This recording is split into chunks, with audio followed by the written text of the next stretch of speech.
Tim Mutiara Hitam Persipura Jayapura sedang berada dalam situasi genting.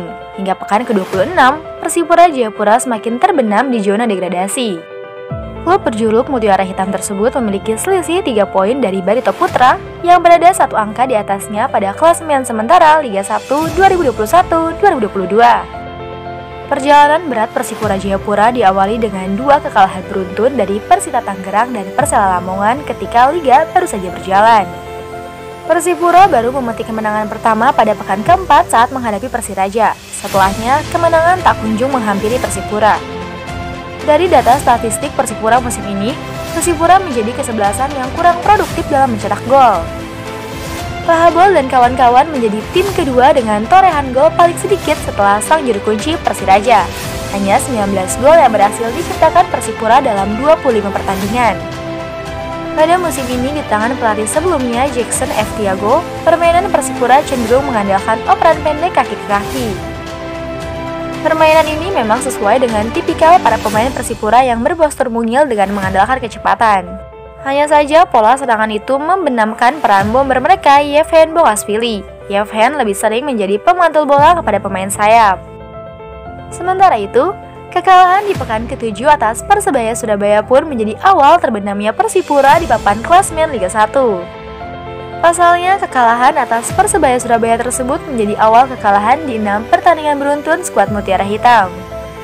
Krisis hasil positif inilah yang membuat Jackson F. Tiago akhirnya digantikan oleh Alfredo Vera. Sejak ditangani oleh Alfredo, sebanyak 4 kemenangan, 5 imbang, dan 4 kekalahan dihasilkan dari 13 laga sampai pekan ke-26. Dari segi permainan, Persipura di tangan Alfredo sebenarnya tidak jauh berbeda. Pada perjalanan berikutnya bersama Alfredo, Persipura pun mengalami penurunan. Hal itu tidak lepas dari absennya beberapa pemain kunci. Cedera panjang yang dialami Ricky Kayame dan Hedi Gustavo, sanksi Tetrivaldo Ferre, hingga Ramai Rumakik yang harus absen untuk memenuhi panggilan timnas Indonesia. Baru-baru ini Persipura juga kehilangan peran Yevhen sebagai ujung tombak.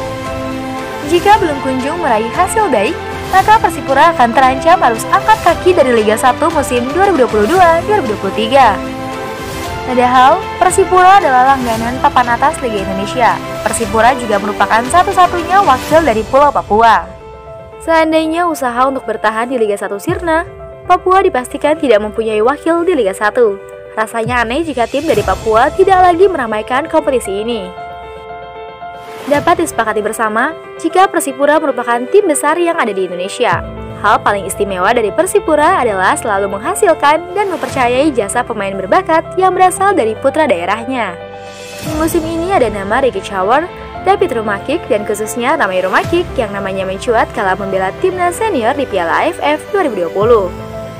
Dalam kurun waktu 10 tahun terakhir, Persipura selalu hadir di perebutan posisi 5 besar Liga. Di tahun 2009 hingga 2016, Persipura menjadi penghuni 2 besar Liga. Selama 28 tahun, Persipura telah lama hinggap di divisi teratas sepak bola Indonesia, mulai dari Liga Jarum, Liga Super Indonesia, sampai Liga 1 sekarang. 4 gelar juara Liga Indonesia membuktikan bahwa Persipura bukanlah klub sembarangan. Menilik sejarah, tahun 1989 menjadi waktu yang kelam bagi Persipura. Mereka tidak berdaya di hadapan tim wilayah barat. Terlebih pada pertandingan pamungkas, Persipura berhasil ditaklukkan oleh PSDS Deli Serdang dengan skor 0-2. Hal tersebut membuat mereka akhirnya terdegradasi. Padahal saat itu Persipura adalah harapan satu-satunya masyarakat Papua di sepak bola nasional. Perseman Manokwari, tim asal Papua lainnya, telah lebih dulu tersingkir dari divisi utama Perserikatan. Persipura pun mulai menjalani Liga Kasta kedua dengan berat hati. Sebelum akhirnya keajaiban muncul. Generasi emas 86 membela Persipura. Mereka menjadi cikal bakal kebangkitan Persipura usai masa kelam. Setelah kita berhasil kembali promosi, semua orang mulai kembali memenuhi Stadion Mandala. Itu menjadi sebuah kebanggaan dan momen bersejarah bagi kami yang berjuang dari masa degradasi. Ungkap mantan kapten Persipura era 90-an, Ferdinando Fairio. Pada akhirnya ini merupakan ancaman yang serius untuk Persipura dan sepak bola Papua. Jika Persipura terdegradasi, posisi mereka akan digantikan oleh Persis Solo, Rans, dan Dewa United. Tiganya akan menambah deretan tim-tim dari Pulau Jawa, sementara Papua harus rela tanpa perwakilan.